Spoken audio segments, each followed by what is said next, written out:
Hi students, welcome to today's current affairs discussion of the Hindu newspaper. So let's start. My name is Manoj Kumar. So we'll have an in-depth discussion of today's important articles from the Hindu from the UPSC point of view. So let's see.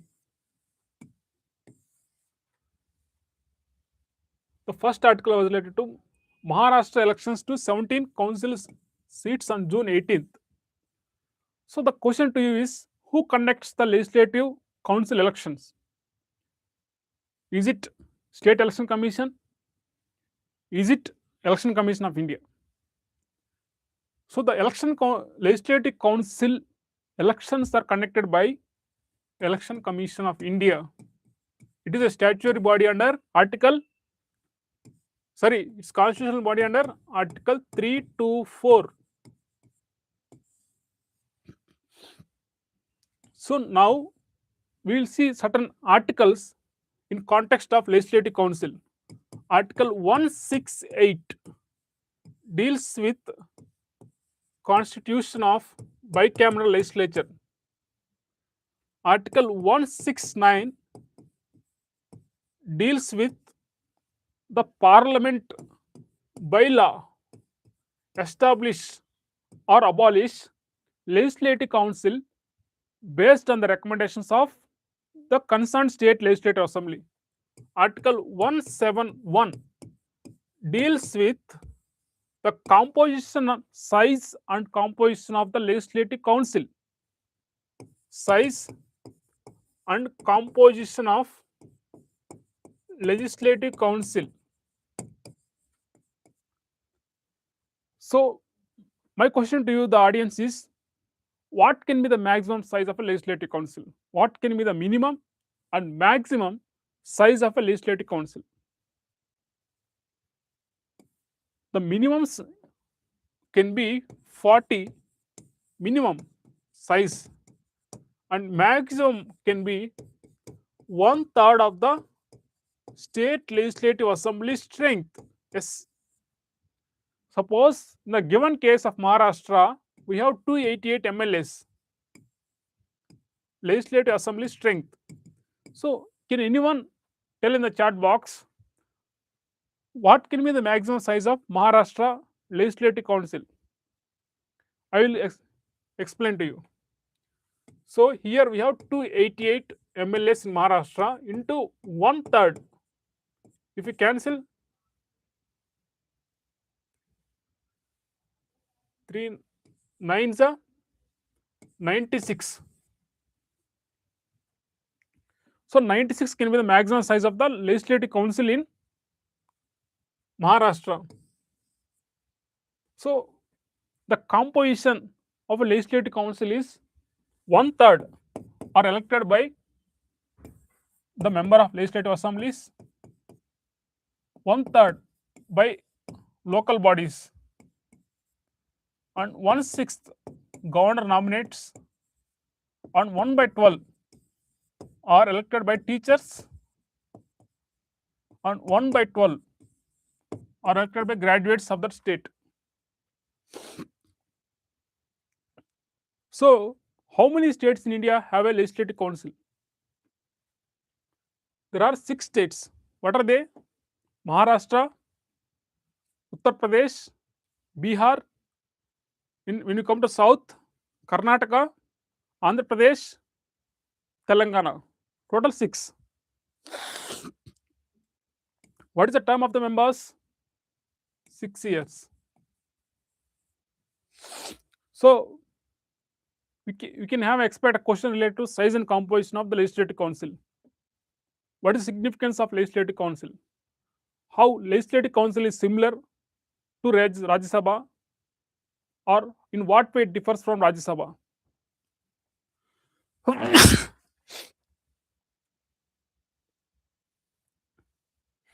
So now onion farmers stage a protest in Maharashtra, demand 25 per kg. Now we are seeing a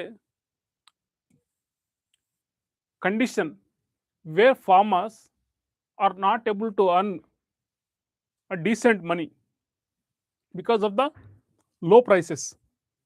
Recently read an article. A farmer took 12 quintals, sorry, 12 quintals, that means 1200 kg,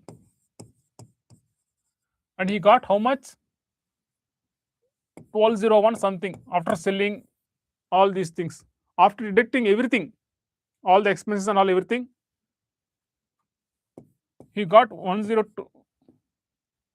So he got something like, after deducting all charges, transport charges, commission charges, he has to pay 1 rupee extra after selling 12 quintals. This is the condition of our farmers in the country. So where a vast majority of farmers, they are subjected to the vagaries of market. If the price goes up, the farmers are not going to benefit because it is the middleman who is going to benefit. At that time, the government imposes export ban. Then again, farmers suffer. When the prices dip, the government gives up the hand, and we can't do anything. This happens in most of the circumstances that we see. So, what can we, in your point of view, what can be the social solution to avoid such kind of situation? So, the present condition is not limited to the onions only. We can see the sharp rise and fall of prices with regard to tomato, onion, potato, and even government came up with a curious one unique scheme: tomato operation top, tomato, onion, potato. But we have a lot of schemes in reality, sorry, on paper, but in reality, very few reaches the farmers. And India being a big diverse country, we have been not able to ensure a decent and dignified remuneration to the what the farmers work. So as a future aspirant, you must aspire to improve the lives of farmers. So you should have some back of mind. How can we improve? So in my point of view, so these are mainly perishable goods. So what can we do? Cold storage infrastructure. When we have cold storage, we can save. When the prices are low, we can store them, and at the time of when the prices go up, the farmers can sell them. Point number one, cold storage. Point number two, regulation of markets. So most of the times, the middlemen, the traders collide and don't let the farmers get a fair share. So regulation of markets or contract farming, where the prior contract happens. Suppose if the production happens, you are going to buy at certain amount, certain price. 4, there should be price stabilization fund. Price stabilization fund. And 5, there should be farmer to consumer, no middleman, direct farmer to consumer, like farmer to integration, like the elimination of middlemen. In this way, we can ensure that farmers get a fair remuneration. The next article was related to the unlearned lessons. What are the lessons that have been not learned by India? Energy security. So, presently we are witnessing a curious situation all over the world. Shortage of petrol, oil, gas. Is it the first time the world is facing? No. 1971 oil crisis came, 1991 oil crisis came, 2013 oil crisis came. But we did not learn the lesson. We did not prepare for ourselves. We took it for granted. We planned in 1990 strategic petroleum reserves that we will store a massive amount of petrol, diesel, and which can be used in a time when there is a global supply disruption. But sadly, plan was made in 1991, that was conceptualized in a, that was put on the, it was thought in 1990, it was put on paper in 2000, and it was operationalized in 2013. That means we have taken a 20-year gap. At the end of the day, how many we built? 36.7 to 36.9 million barrels of strategic petroleum reserves. Where are they located? They are located in 4 places in India: Mangalore, Padur, and Vizag. So imagine there is a huge hill, there is a huge underground hole which can be used to store the petrol, oil, and gas without any danger of explosion or something. So currently, the strategic petrol reserves covers only the 7 days of the needs needed by India. Imagine, strategic petrol reserves we have, but they are sufficient only for 7 days. But compared to the USA and China, we are way lower than them in the terms of stock holdings of petrol and oil. So now I will show how.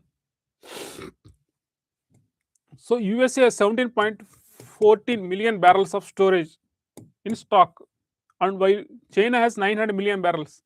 But how much million barrels storage we have? Just 30 million barrels. So China has 30 times more storage than us.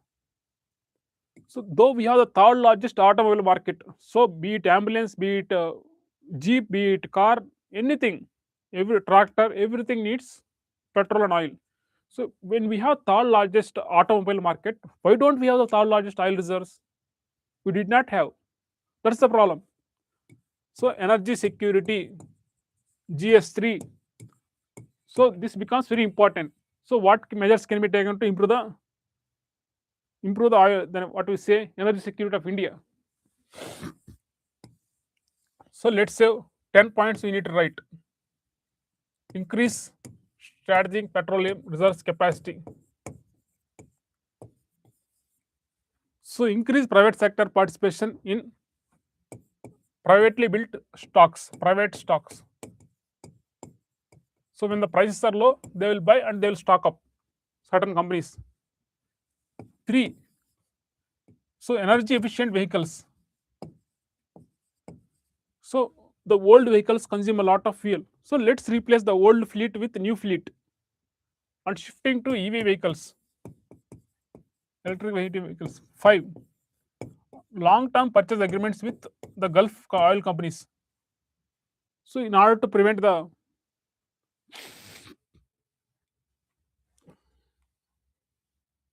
waiting for the storm. Why it was in the news? Recently, 11 people died in the state of Uttar Pradesh due to the unseasonal rains and thunderstorms.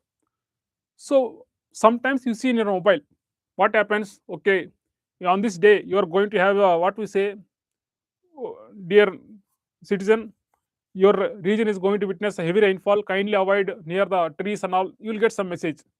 Had such message reached these people, they could have stayed away from that region. So many of the people, they lack mobile. Even they have mobile, they might be not, they can't read the message. It happens. So how can we sensitize the people? How can we leverage the technology to prevent such kind of repeated happenings of disaster? So we have to enhance our, what we say, predictability, and we have to communicate it to the people, thereby reducing the incidents of what we have seen in Uttar Pradesh few days before.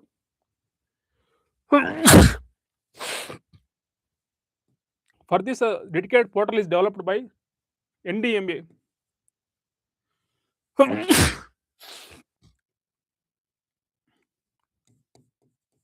So NDMA is headed by Prime Minister of India. So in the state level, State Disaster Management Authority is headed by Chief Minister of India. Sir, Chief Minister of the particular state.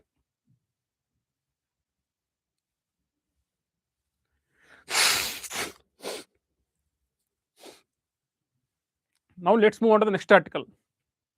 Improving efficiency of fertilizer use in India. So we use 1 kg of fertilizer, let's say 1 bag of fertilizer. The crop is 1, which needs hardly a few grams, but still we overuse, but the yield continues to be the same. So the article talks of how should we optimize the usage of fertilizer. That means whatever the fertilizer that we give, it should be taken by the plant. So why it was in the news? Recent price hike of oil and fertilizers. Why fertilizer prices got hiked? One of the key ingredient of the urea is natural gas. Now we are seeing the prices of natural gas going up like wildfire. So we produce 80% of the urea, but still we are facing a curious problem that I told, right? We are importing natural gas to production. There is a talk of green ammonia. Green ammonia, how is it produced?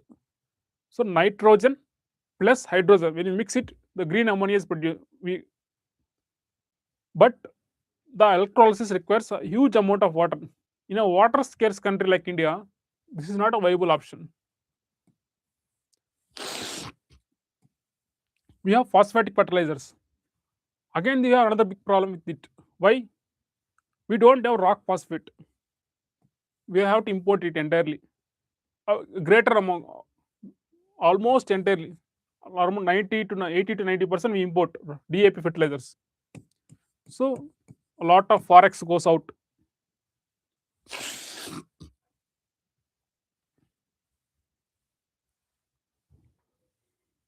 So both nitrogen and phosphorus fertilizer, they play a very important role of India's food security. Let's say we are stopping the supply of urea.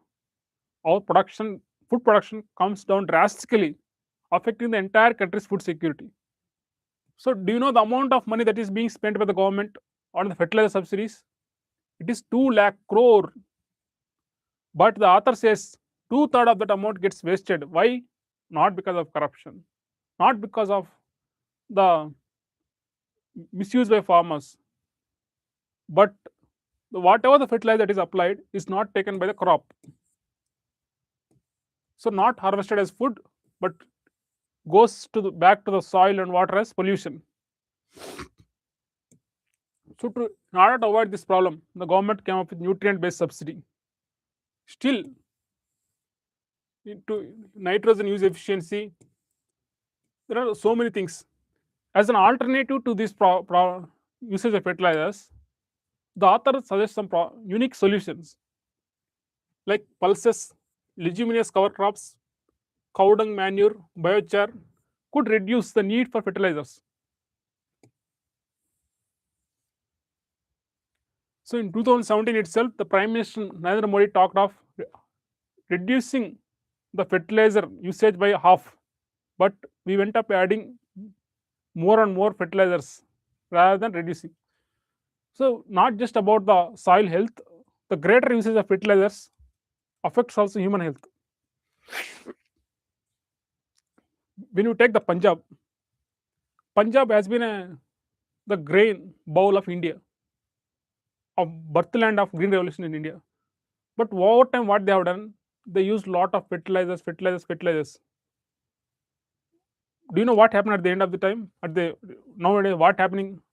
It has become endemic cancer. Lot of cancer cases are emerging in Punjab. Why? Due to the overuse of fertilizers. So when you use fertilizer, it comes back to us in the form of food. Some contamination happens.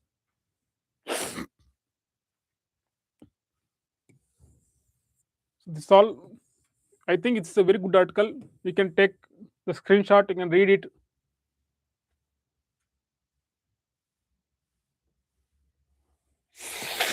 The warning signs in India's import bill.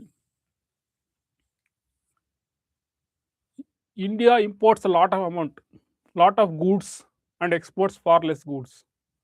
Ultimately, what we suffer? Current account deficit, where imports are greater than exports. PM's appeal to reduce spending on petroleum products, edible oils, gold, and foreign travel shows concern over India's import dependence, with foreign currency outgo increasing due to the higher imports of crude oil, fertilizers, electronic components. Pressure is mounting on forex reserves and the rupee. So, how can we reduce the import bill? So, the government is, is thinking a lot. How can we reduce it? So, we can't reduce the petrol and oil because they are quintessential. Without that, we can't run the economy. So, the only way is that reduce the non-essential purchases. So now the government should ramp up the domestic production. See, edible oil, we import 60% of the edible oil, which is a very basic commodity. Let's say if the international prices of edible oil goes up, palm oil, let's say, our India, what we say, automatically gets increased in the domestic market as well.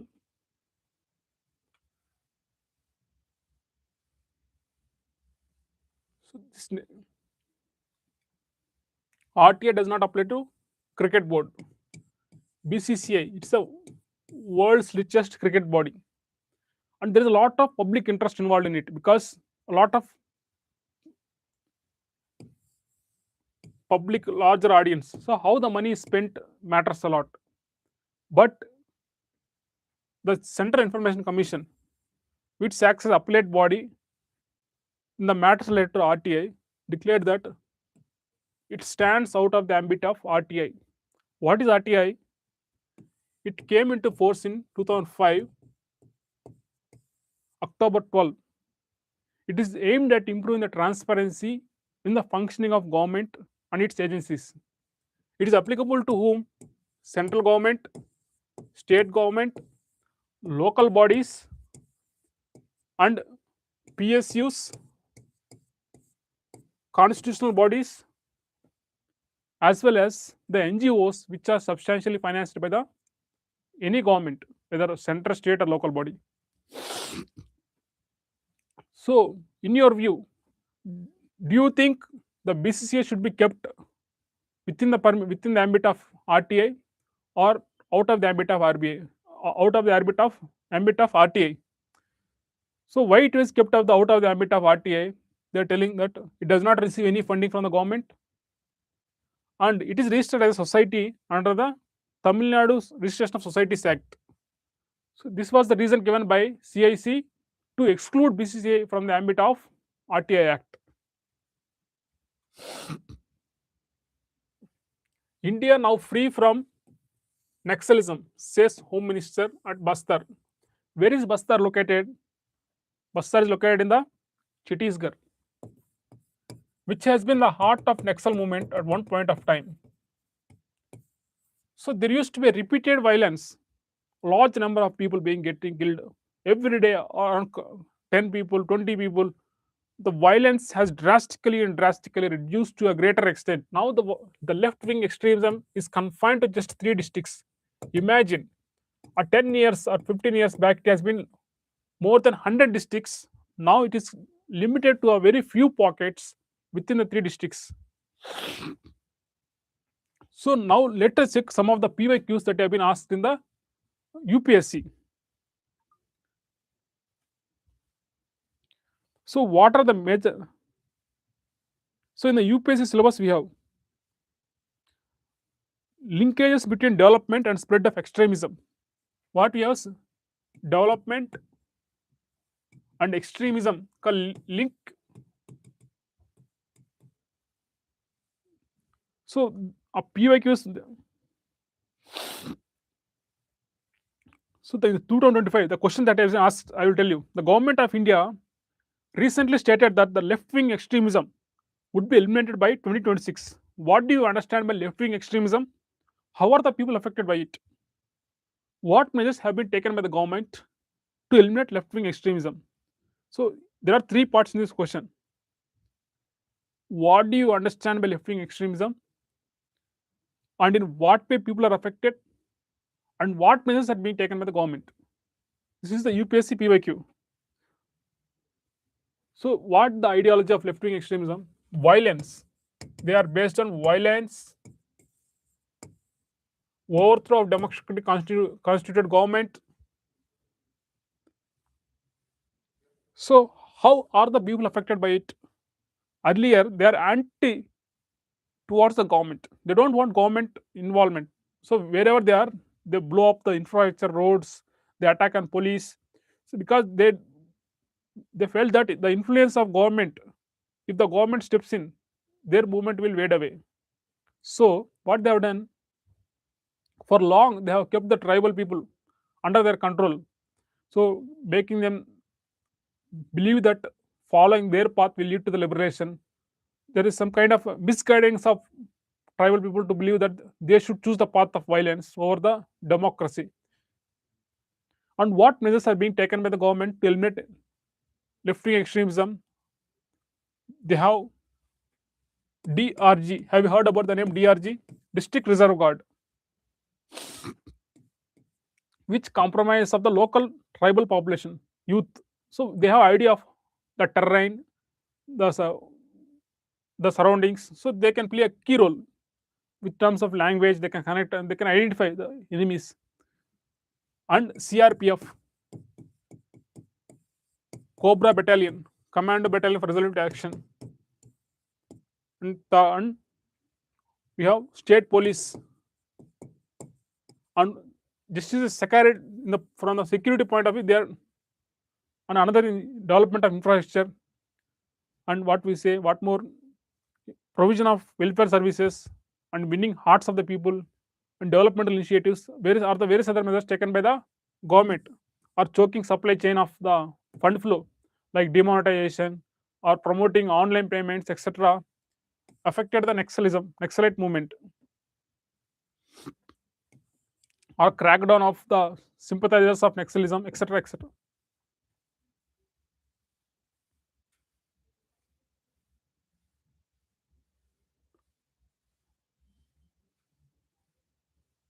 So now we have another article. Rupee declines to 96.2 against the US dollar as crude oil source. I will explain with simple formula how the the rise in crude oil prices and the fall in rupee value are dangerous to India. Let's say a, a liter petrol is $1. 1 liter of petrol in 2025. Let's say at that time equal to 1 rupee equal to 80. That means you are purchasing for, by spending 80 rupees, you are purchasing 1 liter in 2025. Now in 2026, the price of 1 liter of petrol got increased to $2.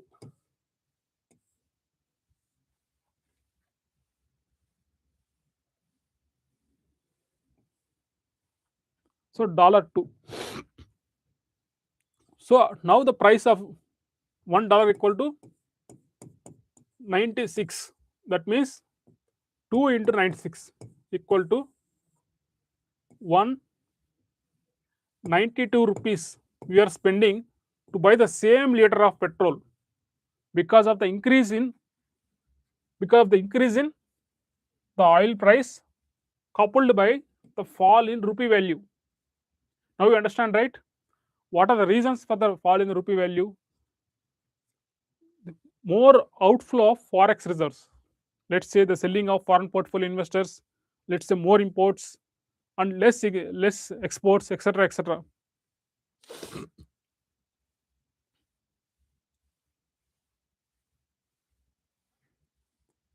So fertilizer subsidy bill for financial year 27 may rise by 70,000 crores. So in the earlier we have discussed, the fertilizer subsidy accounts for a greater and greater amount of the government expenditure. Now, due to the increase in the global prices, the subsidy burden may go up by 70,000 crores. So adding to the total 2.41 lakh crore is being spent by the government just for fertilizers. Imagine. So such a huge amount So with this, we end our today's current affairs discussion. If you have any kind of doubts, you can ask. Otherwise, we will wind up the session. So thank you all. Have a good day.